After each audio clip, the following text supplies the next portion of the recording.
একই কাণ্ড। ট্রাম্প পুতিনের বৈঠক হবে আলাস্কায়, ইউক্রেন নিয়ে বৈঠক। ইউক্রেন এবং রাশিয়ার মধ্যে যে যুদ্ধ, সেই যুদ্ধ যাতে বন্ধ হয় তার জন্য বৈঠক। আর সেই বৈঠক ব্যর্থ হলে আবার ভারতকে হুঁশিয়ারি যে আরো শুল্ক চাপাবে আমেরিকা। এ কি মগের মুলুক নাকি? ভারতের উপরেই সব, ভারতের উপরেই সব। মানে বুঝতে পারছেন তো, ট্রাম্প পুতিন বৈঠক, আজকে যদি ট্রাম্প পুতিন বৈঠক ব্যর্থ হয় তাহলে ওই দু দেশের মধ্যে কেউ নয়, বা রাশিয়ার মধ্যে কেউ নয়, ইউক্রেনের মধ্যে কেউ নয়, ভারতকে শুল্ক চাপাবে আরো 25% শুল্ক ইতিমধ্যেই চেপে গেছে।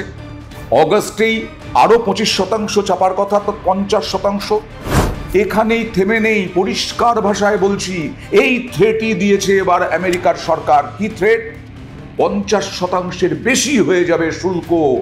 কারণ আমেরিকার চিন্তা হচ্ছে বৃহত্তম তেল আমদানিকারী দুই দেশ চীন আর ভারত, যারা রাশিয়া থেকে প্রচুর পরিমাণে তেল কেনে।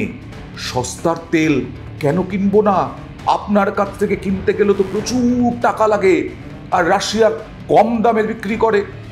এটাতেও ভারত বলেছে রাশিয়া থেকে এখনো ভারত অনড়, রাশিয়া থেকে তেল কিনবো আমরা, যেহেতু আমরা সস্তায় পাচ্ছি।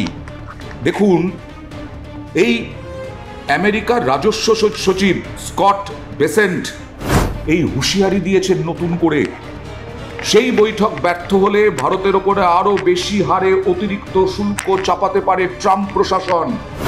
রাশিয়া থেকে তেল কেনার জন্য আমরা ভারতের ওপর দ্বিতীয় শুল্ক চাপিয়েছি। সবকিছু যদি ঠিকভাবে না চলে তাহলে সেই হার আরো বাড়তে পারে। ভাবা যায় এটা হতে পারে কখনো? আর আমাদের সরকারি সূত্র অবশ্য আবারও স্পষ্ট বুঝিয়ে দিয়েছে ভারত তেলের বড় আমদানিকারী, এবং যেখান থেকে কম দামে পাওয়া যাবে সেখান থেকেই আমরা তেল কিনব। আরো একটা চ্যালেঞ্জ ছুঁড়ে দেওয়ার আমেরিকার দিকে ভারত চেষ্টা করছে। হ্যাঁ, চীন শত্রু দেশ হতে পারে, চীন আমাদের অনেক কিছু ক্ষতি করার চেষ্টা করতে পারে, কিন্তু বাণিজ্য সহযোগী চীন যদি হয়, বারবার আমি বলে এসেছি, বাণিজ্য সহযোগী চীন যদি হয়, আমাদের বাণিজ্য যদি চীনের সঙ্গে বৃদ্ধি পায়, তাহলে আমেরিকার ডোনাল্ড ট্রাম্পের একেবারে মুখ থুবড়ে পড়বেন।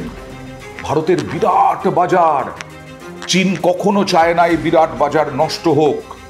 2020 সালের পর থেকে আমাদের সীমান্ত বাণিজ্য বন্ধ হয়ে গিয়েছিল। সেই সীমান্ত বাণিজ্যের একটা হিসেব যদি দিই আমি, তাহলে বুঝতে পারবেন যে ভারত চীনের সীমান্ত বাণিজ্য কতটা ভালো ছিল, কতটা একেবারে প্রয়োজনীয় ছিল, কতটা জোরদার ছিল। 2017-18তে প্রায় $35 লক্ষ ব্যবসা হয়েছিল। 2017-18তে 35 লক্ষ, 31 থেকে 35 লক্ষ, মানে কয়েক হাজার কোটি টাকার ব্যবসা হয়েছিল ভারত চীনের। 20 সালের পর থেকে সেইটা বন্ধ হয়ে গেছে। আমরা কি করি? মশলা, কার্পেট, কাঠের জিনিসপত্র, গবাদি পশু, মৃৎশিল্প, ভেষজ গাছ, বৈদ্যুতিক সামগ্রী, পশম সহ বিভিন্ন পণ্যের বাণিজ্য হতো এই ভারত চীন সীমান্ত দিয়ে। সেটা 2020 সালের পর থেকে বন্ধ হয়ে গেছে। সরকারি হিসেবে আবার বলছি, খনিজ সম্পদ, হাইড্রোকার্বনে নজর ছিল। সন্ত্রাসবাদ সহযোগিতা নিয়ে পাকিস্তানকে চীন যেভাবে সাহায্য করেছে তার প্রতিবাদে আমরা বন্ধ করেছিলাম। বিমান বন্ধ হয়ে গিয়েছিল ভারত চীনের। সেই সব আবার শুরুর তোড়জোড়। চীনেরও ইন্টারেস্ট আছে, এবং তাই 18ই আগস্ট, এই কয়েকদিন পরেই ভারত সফরে আসার কথা চীনের বিদেশ মন্ত্রী ওয়াং ইর, এবং অজিত ডোভালের সঙ্গে বৈঠক রয়েছে তার। সেখানে দুদেশের সীমান্ত সংক্রান্ত বিষয়ে আলোচনার সম্ভাবনা রয়েছে, এবং চীনের বিদেশ মন্ত্রী ভারত সফরের ঠিক আগেই নয়াদিল্লির সঙ্গে সীমান্ত বাণিজ্য নিয়ে আলোচনার কথা ঘোষণাও হয়ে গেছে। আলোচনার কথা ইতিমধ্যেই ঘোষণা হয়ে গেছে সীমান্ত বাণিজ্য নিয়ে। সুতরাং ভারতের ওপরে যে শুল্ক চাপানোর বিরাট বিরাট হম্বিতম্বি আমেরিকার, হাতি এবং ড্রাগনের কথা বলেছিল রাশিয়া, যে হাতি, ব্রাজিলও বলেছিল হাতি এবং ড্রাগন যদি একসাথে হতে পারে, ব্রাজিলও বলেছিল, রাশিয়াও বলেছিল, এবং এই ব্রাজিল, ভারত, চীন, রাশিয়া যদি এক হতে পারে তাহলে কপালে কষ্ট আছে ডোনাল্ড ট্রাম্পের। ড্রাগন আর এক হাতিকে একসঙ্গে নাচিয়ে দিতে হবে, একে অপরের বিরুদ্ধে কথা না বলে পরস্পরকে সাহায্য করতে হবে, তাতে দুই দেশেরই ফায়দা, এই কথা বলা হয়েছিল। এশিয়ার বৃহত্তম দুই অর্থনীতি যদি একজোট হয় তাহলে সমগ্র বিশ্বেরই লাভ। আমেরিকার দাদাগিরি তখন কেউ শুনবে না, একতরফা দাদাগিরি আর চলবে না। তাই এই 18ই অগস্টের দিকেই অনেকে তাকিয়ে আছেন, অনেক দেশ তাকিয়ে আছে। বৃহস্পতিবার উত্তরাখণ্ডের লিপুলেখ পাস, হিমাচল প্রদেশের শিবকিলা এবং সিকিমের নাথুলা, এই যে তিনটে জায়গা দিয়েই ভারত চীনের সীমান্ত বাণিজ্য ছিল এবং কোনো অগ্রগতি হলে তা পরবর্তী সময়ে জানিয়ে দেওয়া হবে বলে বলা হয়েছে। সীমান্ত বাণিজ্য চালু করতে উদ্যোগী হয়েছে চীন এবং ভারত দুপক্ষই।